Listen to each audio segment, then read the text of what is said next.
होते हैं कि आ सकते हैं। उसी 15 टॉप मोस्ट क्वेश्चंस को हम डील करने वाले हैं बच्चों।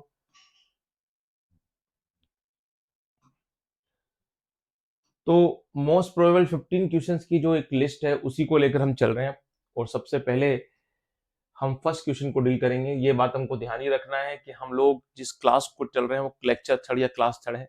इससे पहले 2 लेक्चर और हैं, मैं थंबनेल में उनका जो प्ले लिस्ट है वो शो कर दूंगा, आप लोग उससे जाकर क्या कर लेना कि आई बटन पर जाकर क्लिक करके उसको ले लेना, ठीक है।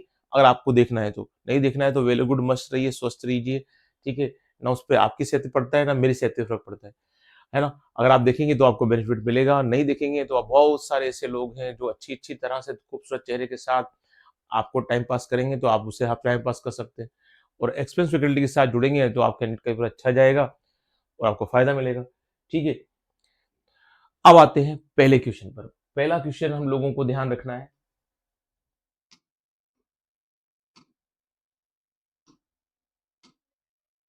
चलिए भाई, फर्स्ट क्वेश्चन किससे रिलेटेड है? फर्स्ट क्वेश्चन इससे पहले वाले चैप्टर से रिलेटेड है। मुझे लगा कि एक क्वेश्चन, 2 क्वेश्चन और देना चाहिए, तो मैंने आप लोगों को वायरस से रिलेटेड 1-2 क्वेश्चन दे दिए हैं। इसमें circular RNA filament without a protein covering is known as. Circular RNA होता है, उस पर कोई भी प्रोटीन कवरिंग नहीं होती। हम जानते हैं कि वायरस पर क्या होता है, प्रोटीन कवरिंग होती है, कैप्सिड, है ना। वो कैप्सिड भी नहीं होती, तो किस में है? एक तो है potato spindle tuber virus, PST भी बड़ा पॉपुलर है, mumps virus, polio virus and tobacco mosaic virus. अगर थोड़ा सा इस क्वेश्चन को कंसीडर किया जाए तो यहाँ से क्वेश्चंस आने के चांस है। डायरेक्ट क्वेश्चन है, इसमें कोई ऐसी विशेष बात नहीं है। इसका राइट आंसर है, करेक्ट आंसर है पोटैटो स्पिंडल ट्यूबर वायरस। इसको अच्छी तरह से याद रख के जाना कि सर्कुलर आरएनए फिलामेंट होता है लेकिन विदाउट ए प्रोटीन कवरिंग होता है। तो जनरली हम जानते हैं कि ऐसी कंडीशन किसके अंदर होती है ना। वाइब्रेट विरोइड होती है या प्रियोन्स, कौन है? आपके सोचने के लिए बात है। चलिए, अब आते हैं हम लोग नेक्स्ट क्वेश्चन पर। ये क्वेश्चन अपनी एनसीईआरटी की लाइन से है, बुक की लाइन से है। ऐसे क्वेश्चन बन जाते हैं, बच्चों के लिए सिंपल क्वेश्चन होते हैं, लेकिन बच्चे इसमें क्या होते हैं, कंफ्यूज हो जाते हैं। Small living cells survive without oxygen, ठीक है। एक स्मॉल है, लिविंग सेल है, और विदाउट ऑक्सीजन सर्वाइव कर जाती है। तो उसके ऑप्शन से आपके सामने विरोइड्स, प्रियोन्स, माइकोप्लाज्मा, वायरस। क्या लगता है इसका आंसर बच्चों क्या होगा? क्या सोचा आपने? चलिए, जो आपने सोचा दिखा वो यही है क्या? इसका करेक्ट आंसर है ऑप्शन सी, माइकोप्लाज्मा। अपनी एनसीईआरटी की लाइन है कि माइकोप्लाज्मा स्मॉलेस्ट लिविंग ऑर्गेनिज्म होते हैं जो कहाँ होते हैं, ऑक्सीजन के विदाउट सर्वाइविंग करते हैं। तो उम्मीद है कि आपने ये बात कंसीडर की होगी, और आपको जब मेन पेपर देने जाएंगे तो आपका ये क्वेश्चन बिल्कुल सही होगा। क्लियर? अगले पर आते हैं, नेक्स्ट क्वेश्चन को डील करते हैं बच्चों। अच्छा क्वेश्चन था, मुझे लगा बच्चों को कंसिडर करना चाहिए। कई बार क्या होता है, सीधे क्वेश्चन पर बच्चों की निगाह नहीं जाती है, तो फिर वहां बच्चे गलतियां कर जाते हैं, है ना। इसलिए इन किसी, आपको लग रहा होगा एमसीक्यू से इतना सीधा क्वेश्चन क्यों दे रहे हैं? अरे सीधा नहीं होता, कि बार कंसिडर करने भी नहीं आता बच्चों को, खूब पढ़ते हैं बच्चे तब भी कंसिडर नहीं करते। तो ये जो 700 से प्लस वाले होते हैं, ये कौन होते हैं? ये ध्यान से पढ़ने वाले होते हैं, ठीक है। अब आप ध्यान दें, identify organism according following statements. आपको इन स्टेटमेंट के अकॉर्डिंग ऑर्गेनिज्म को फाइंड आउट करना है। तो पहला है pellicle present, two flagella present in fresh static water, ठीक है। 3 करेक्टरिस्टिक्स दिए गए हैं। पेलिकल प्रेजेंट है भाई, पेलिकल प्रेजेंट है तो एक दिमाग में बात आती है, वो बात क्या होती है कि यार ये तो प्रोटोजोआ होगा, क्योंकि प्रोटोजोआ में क्या होती है, पेलिकल प्रेजेंट होती है। एक में नहीं होती, आप इसको जानते हैं कि कौन में पेलिकल नहीं होती, जो प्रोटोजोआ होता है, अमीबा। इसलिए वो क्या बना लेता है, सूडोपोडिया बना लेता है। क्लियर? तो अब हमारे कौन कौन है इसमें जो प्रोटोजोआ है? तो यार पैरामीशियम है, तो क्या इसका आंसर पैरामीशियम तो नहीं है? चेक कर लेते हैं। टू फ्लैजिला है, लेकिन जैसे टू फ्लैजिला सुनते हैं तो पैरामीशियम से हमारा जो सुख था वो दुख में कन्वर्ट हो जाता है, कि इसका पैरामीशियम तो आंसर नहीं हो जाता, ठीक है। Present in fresh static water, ये तो पैरामीशियम के साथ डील करता है, ये टू फ्लैजिला नहीं करता। अब टू फ्लैजिला किसके साथ डील करता है? तो वो तीनों एग्जांपल्स हमारे सामने हैं। लेकिन अगर इन 3 कैरेक्टर्स को देखा जाए, पेलिकल भी प्रेजेंट है जो इनमें और इनमें नहीं है, टू फ्लैजिला और present in fresh static water, ये सब चीजें मैच करी हैं यूग्लिना के साथ। यूग्लिना में एक स्मॉल स्टैटिक एक फ्लैजिला होती है, दूसरी लॉन्ग फ्लैजिला होती है। एक अंदर की तरफ, एक बाहर, ठीक है। और कंडीशन क्या होती है, सारे के सारे करेक्टर युगलिना से हैं। तो एक छुपा हुआ सा क्वेश्चन था अकॉर्डिंग टू एनसीईआरटी लाइंस। मुझे उम्मीद है कि आप बहुत ध्यान से इन चीजों को ध्यान दे रहे हैं। मैं पूरी कोशिश कर रहा हूँ कि एक लॉन्ग क्लास ना बने, एक छोटी सी क्लास बन जाए जिसमें आप देखकर जल्दी से आगे बढ़े, अपनी पढ़ाई चालू कंटिन्यूस रखें और मेरे पर विश्वास करते हुए आप इसकी तैयारी करें, ठीक है। अगर आप बिलीव करते हैं तो आप लोगों को फायदा मिलेगा, बिलीव नहीं करते हैं तो फिर आप लोगों को फायदा नहीं मिलेगा। मैंने क्या कहा है, या तो यही प्रश्न आ जाएंगे, ऐसा हो गया तो फिर तो मजा आ गया, है ना। तो ऐसा होगा नहीं मैं कल से कोई मठ डाल लूंगा, लेकिन ऐसा पॉसिबल नहीं है। इनसे रिलेटेड क्वेश्चन आएंगे, इस जैसे क्वेश्चन आएंगे, ऐसे इसी में से घूम फिर के क्वेश्चन आ जाएंगे। तो इसलिए मैंने ये आप लोगों को मोस्ट एक्सपेक्टेड सीरीज दी है। कई यूट्यूबर्स क्या होते हैं, जो टीचर्स होते हैं वो अनस्टैंड बोलते जाते हैं हर कुछ। मैं ऐसी गलती नहीं करता हूँ कि ध्यान रखें, आप कितने लोग देखेंगे मेरा ये मैटर ही नहीं है। इस वीडियो को 20 बच्चे देखेंगे या 40 देखेंगे या 50 देखेंगे या 100 देखेंगे, मेरा तो बच्चे मतलब इतना सा है कि जो बच्चे मुझसे कनेक्ट हैं, जो देख रहे हैं, उन बच्चों को इसका बेनिफिट मिले। जो नहीं देख रहे हैं उनको बेनिफिट नहीं मिलेगा, वो अपनी तरह से कंफ्यूज होंगे, या जिन पे विश्वास करते हैं, है ना, वो गोरे गोरे चेहरों पर उनके हिसाब से अपना काम करेंगे। क्योंकि यूट्यूब से अक्सर बच्चे क्या होते हैं, जो मोस्ट एक्सपेंसिव फैकल्टी होती है उसके तो ज्यादा टच भी नहीं आते हो। ज्यादातर जो बहुत ज्यादा एक्साइटेड टीचर्स होते हैं, जो पढ़ाते कम हैं और डेकोरेशन ज्यादा करते हैं, वहां बच्चों के साथ कनेक्ट हो जाते हैं, ठीक है। चलिए,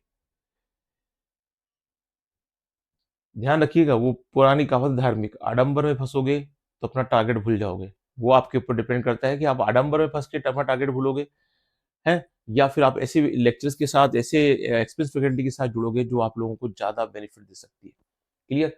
तो ये मोस्ट एक्सपेक्टेड एमसीक्यू सीरीज का जो जो मैं सीरीज आपको चालू कर रहा हूँ, ये बहुत बढ़िया बढ़िया क्वेश्चन है। साथ जुड़िए, जुड़ते रहिए, आगे से आगे इसका जब अपनी 30 अप्रैल खत्म नहीं हो जाता, 1 मई को इसके लेक्चर्स खत्म हो जाएंगे। उसके बाद अपन लोगों को देखेंगे कि जब एग्जाम होगा ना, तो आपको बहुत सारे क्वेश्चन ऐसे ही जैसे ही मिलेंगे। क्लियर। इस सीरीज का बहुत फायदा मिलने वाला है आपको। चलिए, अगले क्वेश्चन पर आते हैं हम लोग। और अगला क्वेश्चन है question number 4। The system of classification of plant proposed by the these two botanists is claimed to be a natural system। देखो, दो तीन बातें हैं जो हमको ध्यान रखना चाहिए। एक तो ये कि जब भी क्लासिफिकेशन सिस्टम है तो आर्टिफिशियल है, नेचुरल है, ठीक है। और एक हम लोगों का कौन सा है, फाइलोजेनिक है। उन सबके साथ साइंटिस्ट से रिलेटेड है, और कौन किसको बतलाता है उसको भी हमको मालूम होना चाहिए। आर्टिफिशियल क्या बताता है कि external morphological character plus anther की स्टडी, है ना। जो कि नेचुरल होता है वो आपको एक्सटर्नल करेक्टर के साथ क्या होता है कि जो इन्वायरमेंट के साथ जो रिलेशन होता है उसको भी डील करता है। और जो आर्टिफिशियल है वो फाइलोजेनिक, जो प्रेजेंट टाइम का ऑर्गेनिज्म है उसका अपने एंसेस्टर से क्या रिलेशन है उसके साथ जो करता है। कौन से साइंटिस्ट किसके साथ है वो भी याद रहना चाहिए। तो अगर हमसे पूछा जा रहा है कि नेचुरल सिस्टम ऑफ क्लासिफिकेशन है, इसको डील कीजिए, तो नेचुरल सिस्टम ऑफ क्लासिफिकेशन में हम जानते हैं कौन आएगा हम लोगों का, ये हट जाओ दो भैया।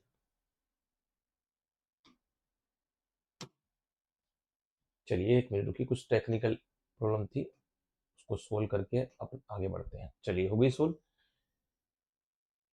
अब आते हैं अपन मेन चीज पर कि भाई बेंथम हुकर जो इसके साथ रिलेट करते हैं, करेक्ट आंसर कौन है। नेचुरल का आपने सोच लिया होगा इसका आंसर, क्या आंसर है इसका करेक्ट, बेंथम एंड हुकर, ठीक है। तो ये आपको ध्यान रखना चाहिए।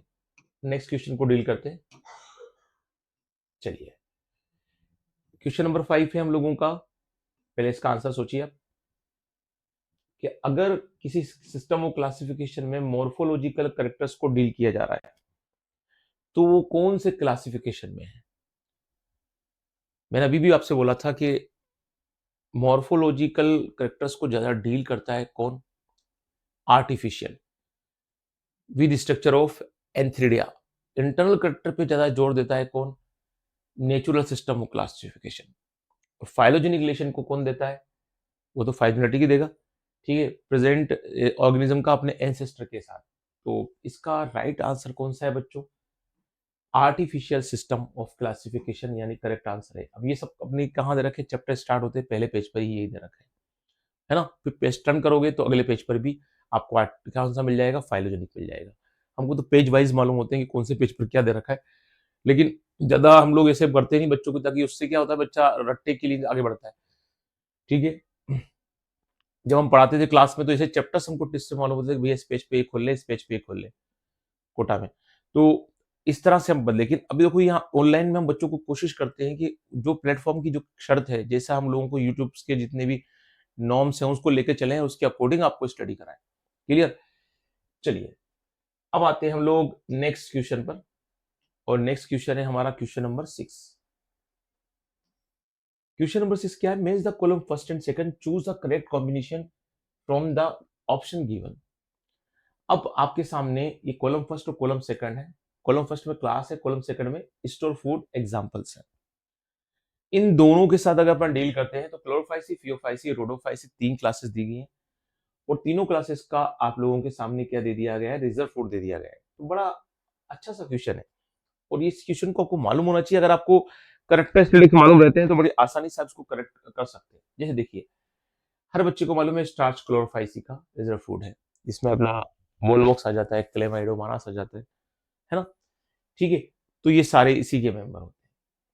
उसके बाद अगर अपन देखें फियोफाइसी और रोडोफाइसी, रोडोफाइसी हम जानते हैं कि सबका फ्लोरीन स्टार्च जो फूड होता है, बिल्कुल टेबल बन रही है और अपन ने वो टेबल को अच्छी तरह से समझ रखा है। फियोफाइसी का कौन होता है? Mannitol and laminin. यानी ए का राइट आंसर हुआ बच्चों कौन सा? सेकंड। बी का करेक्ट ऑप्शन हुआ third, mannitol and laminin, and ये कंडीशन दोबारा मैं मेनिटोल लिख दिया, सॉरी। और सी का जो होता है वो फ्लोरिडियन स्टार्च। ठीक है, तो अगर अपन देखें सेकंड, थर्ड और फर्स्ट किसमें मिल रहा है? अपने सेकंड, थर्ड और फर्स्ट मिल रहा है अपन लोगों के ऑप्शन बी में। तो अपना करेक्ट आंसर क्या है? ऑप्शन बी है। तो आपने भी यही सोचा होगा, आपने भी यही निकाला होगा। ठीक है, चलो अगले क्वेश्चन पे आते हैं। क्वेश्चन नंबर 7, करेक्ट मैच थोड़ा सा जरूरी है। इससे क्या होता है, अगर ये सा क्वेश्चन आया नहीं ना, तो इसके बीच में से बहुत सारे क्वेश्चन बन जाते हैं। एक क्वेश्चन से बहुत सारे क्वेश्चन बन जाते हैं। तो अगर करेक्ट मैचिंग वाले क्वेश्चन आ जाते हैं तो वेरी गुड।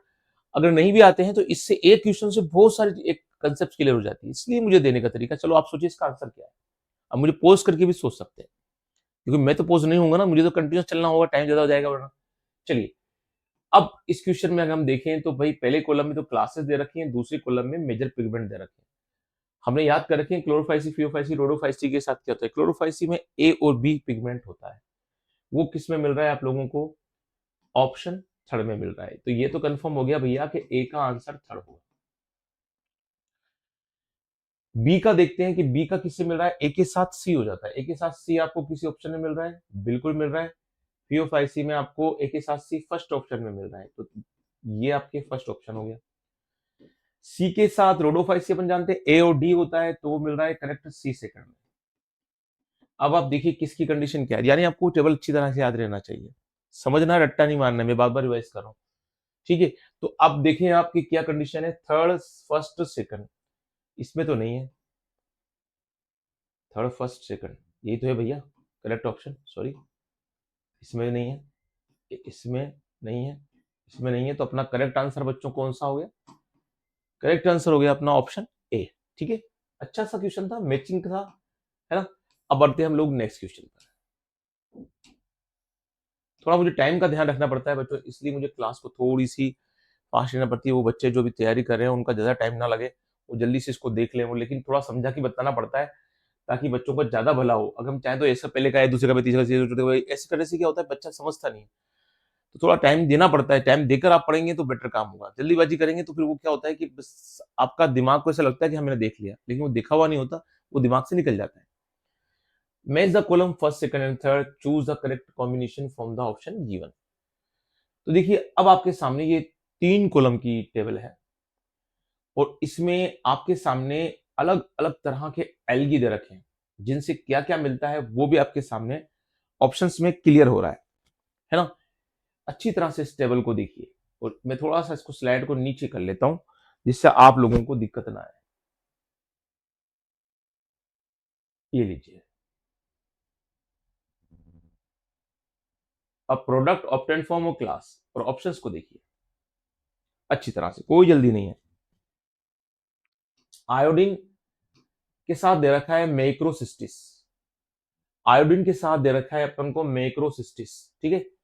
ब्रोमीन, पोटेशियम, एगार, केरागिन। मैंने यही क्वेश्चन की आपसे बारे में कहा था कि ये पहले के पैटर्न के अकॉर्डिंग क्वेश्चन है ना। अब इतना डीप जाकर पूछेगा नहीं, एनसीईआरटी में दे भी नहीं रखा, थोड़ा सा मैंने इसको आउट ऑफ लेने की कोशिश करी, आउट ऑफ है लेकिन अंदर लेने की कोशिश की इनमें, है ना। तो ब्रोमीन, पोटेशियम, पोटाश, अगार, एगार एगार और केरागिन, अपन जानते हैं कि जेलेडियम और ग्रेसिलेरिया, ये तो अपन ने अपनी एनसीईआरटी में दे रखा सीधा सीधा, जिससे क्या मिलता है, एगार एगार मिलता है, ठीक है। और जेलेडियम और ग्रेसिलेरिया जो है इसके साथ रिलेट करते हैं, तो डी का 4 तो हमारे ऑप्शन में जहां भी मिलेगा वो आंसर करेक्ट होगा। देखो इधर डी का 4 नहीं है, इधर डी का 4 नहीं है, दो तो इसी इनकरेक्ट हो जाते हैं, ठीक है। अब अगर हम देखें और भी क्वेश्चंस, ऑप्शंस को मैं और क्लियर कर देता हूं, जिससे आप लोगों को थोड़ा सा क्लियर है कि अपन कहां पर है। डी का 4 तो अपने साथ हो गया कंफर्म, है ना। मैं और भी क्लियर कर देता हूं कि एक ऑप्शन हमारा क्या है, नीचे जा रहा है।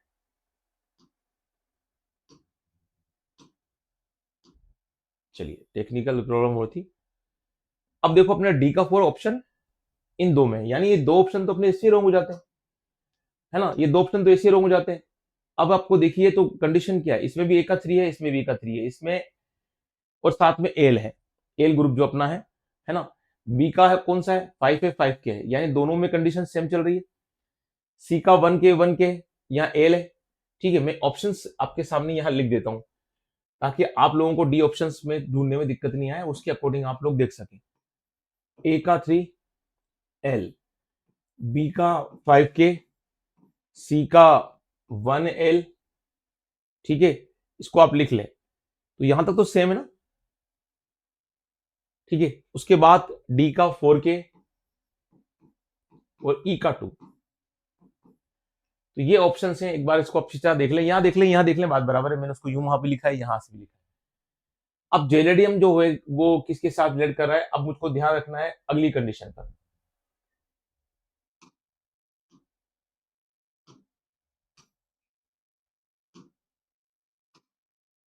कीप रखने पे चलता नहीं है, ये इसकी मेन प्रॉब्लम, हटाना ही पड़ेगा। चलो इसको,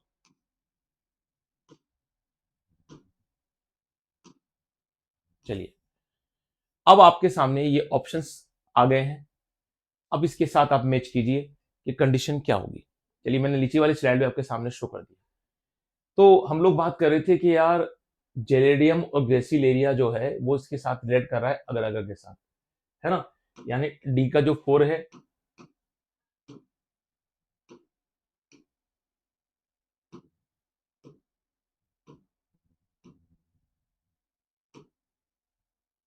चलिए जो अपना ऑप्शन है डी का 4 वो आपके सामने शो हो गया है।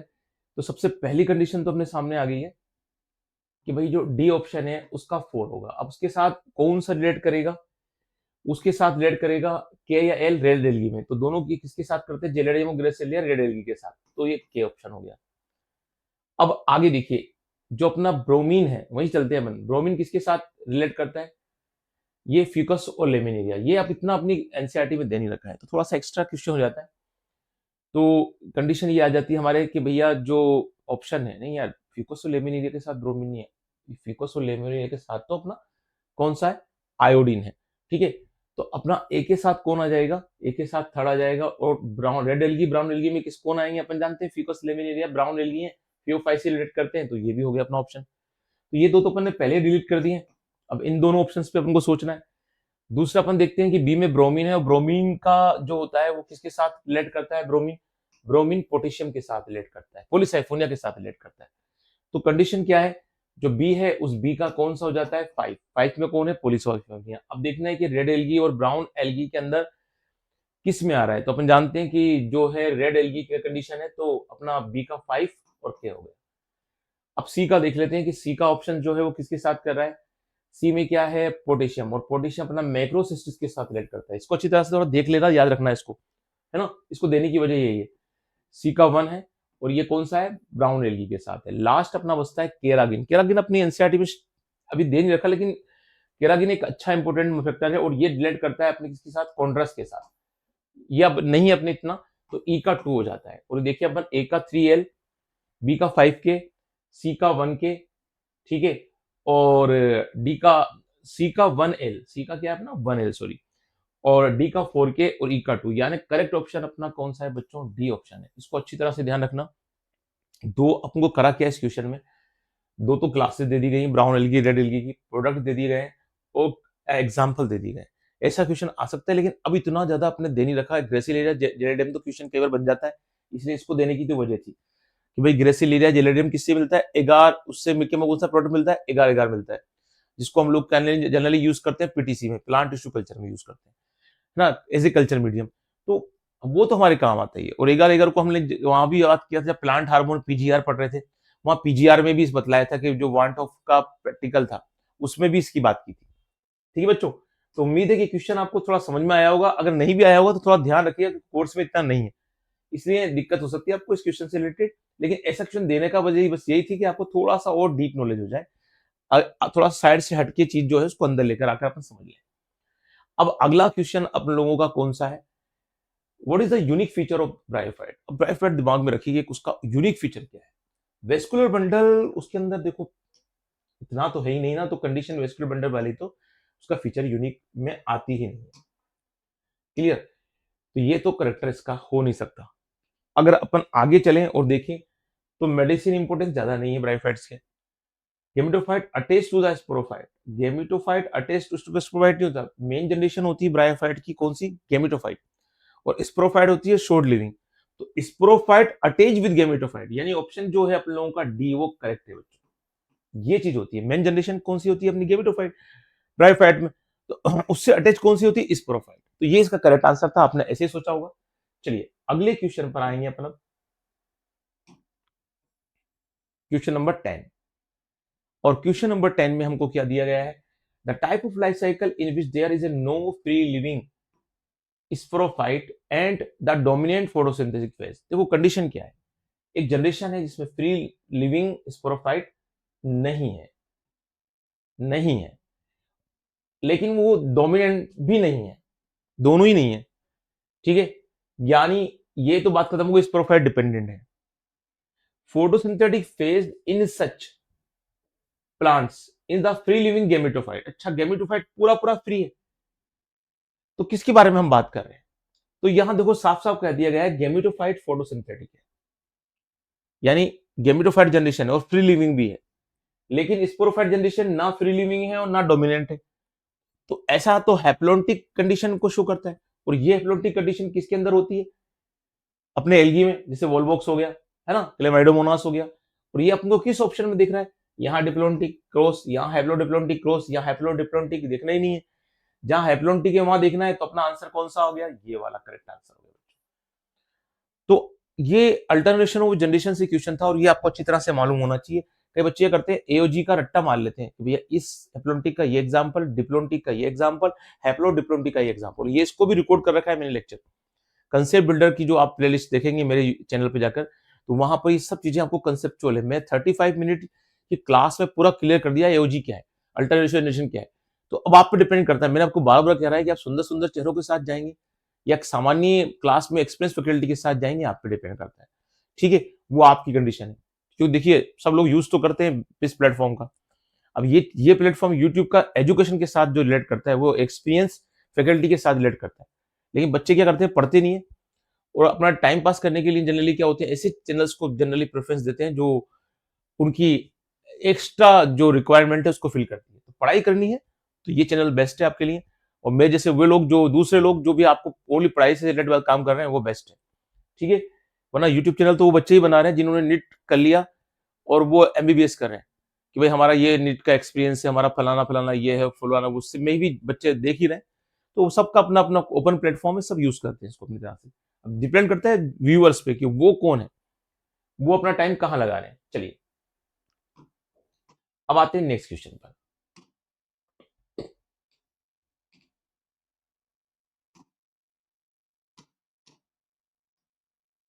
नेक्स्ट क्वेश्चन है हमारा क्वेश्चन नंबर 11। इसका आंसर सोचिए भाई, ये तो आसान सा क्वेश्चन है कि भाई आपको कौन से एल्गी ग्रुप जो है वो सेम क्लास के हैं।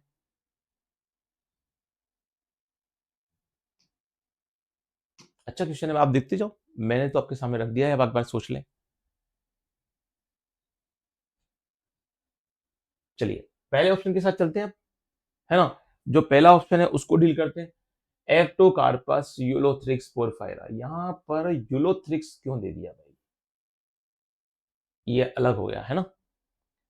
कारा पोलीसाइफोनिया फ्यूकस, यहां कारा क्यों दे दिया, ये डिफरेंट है। पोलीसाइफोनिया फ्यूकस साथ में, सारगेसम, ग्रेसिलेरिया, लेमिनेरिया, ना ना ना, ये तीनों साथ आ ही नहीं सकते। यहां भी खत्म। ये दे रखा था, बढ़िया है, ग्रेसी सिंह ने गड़बड़ कर दी। Chlamydomonas Chlorophyceae, yes. Spirogyra Chlorophyceae, yes. Volvox, Chlamydomonas, Volvox, Spirogyra, तीनों कौन से क्लोरोफाइसी के, बिल्कुल सही। तो सेम क्लास से बिलोंग करते हैं, ऑप्शन डी में ये तीन एल्गी। ठीक है, तो एग्जांपल्स हर के याद रहना चाहिए कि ब्रायोफाइट्स के कौन से क्लास के कौन से एग्जांपल क्या, टेरिडोफाइट के कौन से, जिम्नोस्पर्म के कौन से, एंजियोस्पर्म के कौन से, और शुरुआत अपनी जो एल्गी की है उनके क्लासेस के एग्जांपल कौन से, ये तो आपको याद रहना ही चाहिए। अगला क्वेश्चन है question number 12, which is incorrect with respect to bryophyte. मैं देखिए ब्रायोफाइट से 2-3 क्वेश्चन दिए, टेरिडोफाइट्स को उसको अटेम्प्ट नहीं किया है। अगर आपको टेरिडोफाइट से बहुत प्यार है और लगा आपको सर ने टेरिडोफाइट क्यों नहीं किया, नॉर्मली नहीं किया, मुझे लगा नहीं, है ना। तो अगला क्वेश्चन जो हम लोगों को ध्यान देना है, which is incorrect with respect to bryophyte. Fertilization take place, incorrect ध्यान रखना, इनकरेक्ट ढूंढना है ना। Fertilization take place in presence of water, भी तो ब्रायोफाइट की एक अच्छी कंडीशन है, ये तो करेक्ट ऑप्शन है, हमको तो इनकरेक्ट चाहिए, है ना। तो इनकरेक्ट चाहिए तो फिर तो हम लोग इस बात पर ध्यान दें कि ये तो इनकरेक्ट नहीं है, तो ये तो हमारा राइट आंसर हो नहीं सकता, ये तो करेक्ट ऑप्शन है। चलिए अब आते हैं, ये करेक्ट ऑप्शन है, ध्यान रखना, इसको मैं ऐसे गलत नहीं समझ लेना। True stem leaf and root are not found, बिल्कुल सही बात है, ब्रायोफाइट्स में कहाँ होता है, तो हमको तो इनकरेक्ट ढूंढना है ना। चलिए, zygote undergoes meiosis to produce haploid spore, ज्यादातर बच्चे इस ऑप्शन को देखते करेक्ट कर देंगे, आप जाके देखिए एनसीईआरटी के लाइन, साफ साफ कहा गया है। और जो अपने देखे ना अपन ने एओजी अल्टरनेशन ऑफ जनरेशन, वहां भी अपन ने ब्रायोफाइट को किस कंडीशन में रखा है, हैप्लोडिप्लोइडिक में रखा है, ये आपको याद होना चाहिए। स्पोरोफाइट 2n होता है, डिप्लोइड कंडीशन में होता है। स्पोरोफाइट जनरेशन की सारी सेल्स ऐसी होती है, जब वो स्पोरोफाइट क्या करते हैं, स्पोर्स को बनाना होता है, तो उनके अंदर स्पोरोजिनस सेल्स जो कैप्सूल में होती हैं, वो जाकर क्या करती हैं, मियोसिस, तब जाके स्पोर बनते हैं। यानी डायरेक्ट जायगोट मियोसिस नहीं करता, डायरेक्ट जायगोट मियोसिस नहीं करता, क्योंकि तब दो लेकर सी आंसर को सही मान लेंगे कि ये इनकरेक्ट है ना। इनकरेक्ट कौन सा है, zygote undergoes mitosis to produce sporophytes. तो अगर आप क्वेश्चन नंबर 12 को देख रहे हैं, है ना, तो इसमें यहां जो सी ऑप्शन है कि भाई zygote undergoes meiosis to produce haploid spore, यहीं पर गड़बड़ी कर दी है ना, ऑप्शन सी में। जायगोट कभी भी अंडरगोज मियोसिस नहीं जाता, जायगोट माइटोसिस जाता है, फिर क्या बनाता है, स्पोरोफाइट। तो स्पोरोफाइट के अंदर क्या होता है, जो कैप्सूल्स के अंदर स्पोरोजिनस टिश्यू होती है उनमें मियोसिस होता है, तब जाकर। तो ये ऑप्शन जो था उसको देखते ही देखेंगे इनकरेक्ट ऑप्शन है सी वाला, इसको देखेंगे, ये ऑप्शन इनकरेक्ट है, करेक्ट मानेंगे, सॉरी मैं बोल रहा था इनकरेक्ट है, ये ऑप्शन करेक्ट नहीं है, ये है करेक्ट। तो 3 स्टेटमेंट करेक्ट है, ए बी सी डी और सी। बहुत बढ़िया क्वेश्चन है बच्चों, ठीक है। और ये क्वेश्चन पीवाईक्यू से सीरीज से है और वो आ भी चुका है, तो मुझे पूरी उम्मीद है कि ऐसे क्वेश्चन आपको वो देगा, थोड़ा सा बच्चों को सिंपल भी लगे और बच्चे सिंपल देखे फटाफट टिक भी मार दे, क्योंकि बच्चों के मन में क्या होता है, भाई को जल्दी करनी है, केमिस्ट्री फिजिक्स का इंतजार करना है ना। अरे भाइयों, आपका स्कोरिंग बनेगा तब जब आप उस पर ध्यान से पढ़ेंगे। अगर रट्टा मार के रट्टा गए तो आप जरूर ऑप्शन सी को क्या करेंगे कि सही मानकर आगे बढ़ जाएंगे, ऑप्शन डी को गलत मानेंगे, रॉन्ग स्टेटमेंट लेंगे। तो ऐसी गलती ना करना, बड़ा ध्यान से स्टेटमेंट रखना। केमिस्ट्री फिजिक्स करना है लेकिन बायो सही होना भी चाहिए, है ना, तो ध्यान से पढ़ना है। सावधानी घटी दुर्घटना घटी, है ना, वो बात हमेशा ध्यान रखिएगा। सेलेक्ट द करेक्ट स्टेटमेंट, कौन सा स्टेटमेंट करेक्ट है उसको देखना है। Gymnosperm are both homosporous and heterosporous, कि जो जिम्नोस्पर्म होते हैं वो होमोस्पोरस भी होते हैं और हेटेरोस्पोरस भी होते हैं, ये क्वेश्चन है, हमको तो करेक्ट देखना है। तो जिम्नोस्पर्म में दोनों कंडीशन जो होती हैं वो क्वेश्चन पे रिलेटेड दी गई हैं, चलो ठीक है। साल्विनिया, गिंको एंड पाइनासाल, ये स्टेटमेंट करेक्ट नहीं बच्चों, दोनों कंडीशन नहीं होती, ज्यादातर जिम्नोस्पर्म क्या होते हैं, हेटेरोस्पोरस होते हैं। Salvinia, ginkgo and pinus all are gymnosperm, देखिए 3 कंडीशन इसमें दी हैं, साल्विनिया को भी इसमें शामिल किया गया है ना, ये स्टेटमेंट अपना करेक्ट नहीं है। सिकोया, बड़ा देखो अपन ने बात भी की थी इसकी, sequoia is one of the tallest tree, बिल्कुल सही बात है जिम्नोस्पर्म से रिलेटेड। लेकिन अपन चौथा भी देख लेते हैं, the leave of gymnosperm are not well adapted to extreme of climate, बिल्कुल भैया ये तो एडेप्टेड होती हैं, नॉट वेल इतनी होती हैं, गलत स्टेटमेंट है। वेल एडेप्टेड होती है, आप क्या बोल रहे हो, ये तो गलत है। तो एक ही स्टेटमेंट ऐसा है जो है वो राइट है, Sequoia is the one of the tallest tree, that's all, बाकी सब जाने दो। आगे बढ़ते हैं, नेक्स्ट क्वेश्चन पर आते हैं। अब ये स्टेटमेंट कब याद रहता है आप लोगों को? जब आप लोगों को नॉलेज है कैरेक्टरिस्टिक्स की, ठीक है, आपने ध्यान से पढ़ा है। चलिए 14 क्वेश्चन, सेकंड लास्ट क्वेश्चन, आप अच्छी तरह से स्टेटमेंट पढ़िए, आपको मैं वक्त दे रहा हूं, उसके बाद अपन इसके आंसर पर आएंगे। देखिए भाई, काफी लंबा है, पढ़ने के बाद ऐसे डायरेक्ट आंसर दे दूंगा, मजा नहीं आएगा। और वो क्या है उसको देखिए आप। मोजेस एंड लाइकेंस आर, आपको क्या करना है, करेक्ट स्टेटमेंट देखना है। ऑप्शंस भी आपको दे रखे हैं कि करेक्ट स्टेटमेंट किस में है। चलिए पहला देखते हैं। पढ़ लिया होगा आपने इसको, है ना, मुझे पोस्ट करके पढ़ सकते हैं आप, तो इसलिए आपको यहाँ रुकने की कोई जरूरत नहीं है। Mosses and the lichen are the first organism to colonize a bare rock, sorry bare rock, बिल्कुल। जब सक्सेशन पढ़ते हैं अपन, तो वहां अपन क्या देखते हैं, सक्सेशन बेयर रॉक पे किसका होता है, मोसेस का होता है, एंड किसका होता है, लिचेंस का होता है। तो बिल्कुल सही बात है, तो ये ऑप्शन एक करेक्ट है। चलो भाई, सिलीजिनेला इज ए होमोस्पेरस टेरोफाइट, बिल्कुल गलत बात है, ये हेटेरोस्पेरस होता है। Coralloid root in Cycas have vascular मेटाबॉल, जो माइक्रोराइजी होती है वो इसके अंदर कहाँ होती है यार, है ना। तो साइकस कोरोलाई रूट नहीं रखता है, ये रॉन्ग ऑप्शन है। मेन, वो भी वीएम के साथ, main plant body in bryophytes in gametophytes where is pteridophyte, it is a sporophytic conditions. देखो, अगर अपन बात कर रहे हैं इस क्वेश्चन में, तो main plant body of bryophyte is gametophyte, बिल्कुल सही बात है, तो बच्चों वाली बात है। Where is a pteridophyte is sporophyte, बिल्कुल सही बात है, इसको तो अपन मना ही नहीं कर सकते कि भैया ये ऑप्शन गलत है। In gymnosperm main female gametophyte are present within sporangia located on sporophyte, जो मेल फीमेल और गेमेटोफाइट होते हैं are present within sporangia. तो जो मेल गेमेटोफाइट और फीमेल गेमेटोफाइट होते हैं जिम्नोस्पर्म में, ठीक है, विद इन स्पोरेंजिया बिल्कुल के साथ होते हैं। आप जानते हैं मेल फीमेल कौन के साथ ही वो उसके साथ डेवलपमेंट होता है, लोकेटेड स्पोरोफाइट, बिल्कुल स्पोरोफाइट के पर डिपेंडेंट होता है, कौन, गेमेटोफाइट, और उसी के अंदर ये डेवलप होते हैं। तो बिल्कुल सही स्टेटमेंट है। तो अपने कौन कौन से स्टेटमेंट सही बच्चे हैं बच्चों, ए, डी और ई, ये किस ऑप्शन में करेक्ट मिल रहा है अपन को, पहले में मिल गए ए में, बाकी में तो इसने अलग अलग दिए। तो अपना करेक्ट आंसर बच्चों क्या हो जाता है, ए हो जाता है। अच्छा क्वेश्चन था, देखो सोचने वाला था। आप चाहे तो अपनी बुक को देखकर सबको मिलाकर देखें, है ना, बेचारा डीप भी नहीं सकता क्वेश्चन की एक्सप्लेनेशन में, है ना। तो मैं एक अंदाज से इसको एक थोड़ा लिमिट के हिसाब से लेता हूँ, क्वेश्चन को वहां जहां खत्म करना वहीं कर दूं, उसके बाद आगे बढ़े, क्योंकि लंबे लंबे क्वेश्चन अगर मैं इसकी और डीप जाऊंगा, जिन्हें कितना मुझे फिर क्लास को 1.5 घंटे की बनाना पड़ेगी, वो आप इतना देख नहीं पाते। अब देखिए लास्ट क्लास, इसमें भी बहुत सारे स्टेटमेंट है, इसको चेक कीजिए, इसको पढ़िए, पोज करके पढ़ लीजिए, पढ़िए इसको। चलो अब स्टार्ट करते हैं। Consider the following statement regarding the major pigment and store food in the different groups of algae, correct the option given. Language लंबी है, क्वेश्चन आसान है। कई बार क्वेश्चन घबराते हैं, कितना बड़ा क्वेश्चन, छोड़ दो बाद में कर लेंगे। अरे ध्यान दीजिएगा, छोड़ दो बाद में कर लेंगे नहीं, आप उसको पढ़िएगा, आपको लगा अरे तो आसान है, और बाद में अगर दिखेंगे तो शायद इतना बड़ा क्वेश्चन देख ना पाए घबराहट में, जब आपके अंदर क्या हो जाए, वो 3 है, fear fight and flight, adrenaline hormone बढ़ जाए, तो उसके बाद तो आप लोग जानते हैं क्या दिक्कत आएगी। तो इसलिए सही टाइम पर देख लीजिए।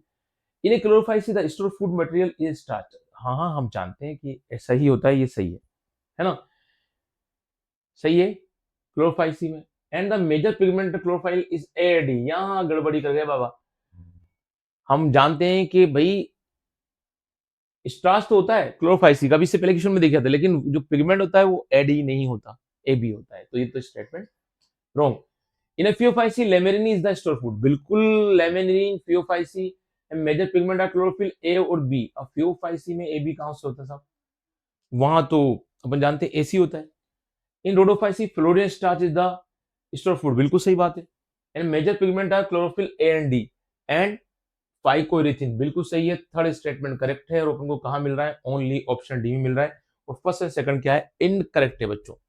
तो इसका करेक्ट आंसर ऑप्शन डी है। इस क्वेश्चन को रिपीटेटिव बोलेंगे आपसे, रिपीटेटिव अगर नहीं, मुझे स्टेटमेंट में से कवर करना था, मैंने एक बार क्रॉस मैचिंग में कवर किया 2 क्वेश्चन में, वो बाद में स्टेटमेंट में कवर किया, ठीक है।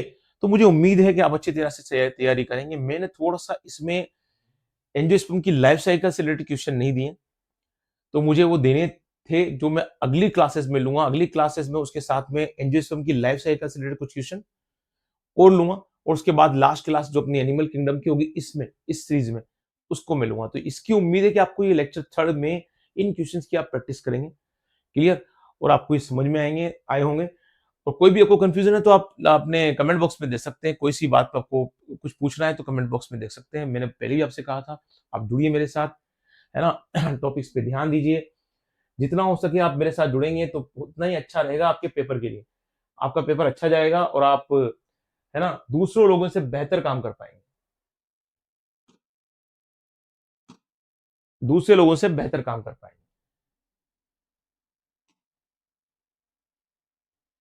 चलिए, अब हम लोग क्लास को क्लोज़ करते हैं और इस पर ध्यान देते हैं कि जो हम लोगों ने पढ़ा उसको अच्छी तरह से रिवाइज़ कीजिएगा। कांसेप्ट बिल्डर कोर्स में भी ये अवेलेबल है, ये क्लासेस, ठीक है?